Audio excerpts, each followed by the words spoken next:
Alors, sujet donné dans les centres étrangers le 16 juin 2025, l'exercice 2 est un exercice de statistique et de calcul de grandeur.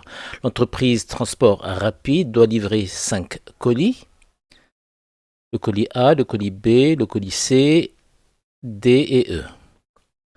On nous demande de calculer la moyenne des masses ainsi que la médiane des masses. Donc il y a 5 colis, on va ranger ces colis dans l'ordre croissant dans leur masse.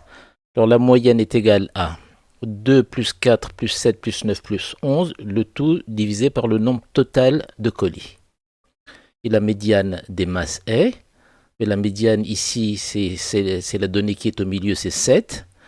Cela signifie qu'il y a autant de colis dont la masse est supérieure ou bien inférieure à 7 kg. Question 3. Le transporteur choisit au hasard un colis parmi les 5. Calculez la probabilité pour qu'il sélectionne un colis dont la masse est inférieure à 8 kg. Alors la probabilité d'un colis inférieur ou égal à 8 kg est, alors il y en a 3, donc c'est 3 sur 5, soit 6 dixièmes ou encore 60%. Les colis sont de la forme d'un pavé droit, hauteur, largeur, longueur. Voici les dimensions de A, de B, de E. Alors, on nous demande de calculer le volume du colis E, de vérifier que c'est égal à 0,12 m3.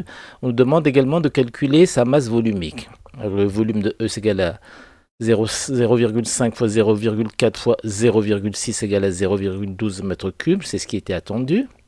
Sa masse volumique est égale à est égal à 11 kg divisé par son volume.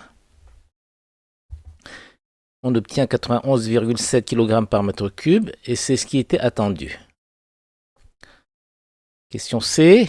Le transporteur affirme que le colis E est plus lourd que le colis C, donc sa masse volumique est supérieure. On va calculer le volume du colis C. C'est égal à 0,015 m3.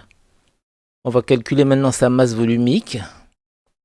Donc 2 kg divisé par 0,015, ce qui donne 133,3 kg par mètre cube, ce qui est supérieur à la masse volumique de E. Donc ça n'est pas parce qu'un colis est plus lourd que sa masse volumique est plus importante.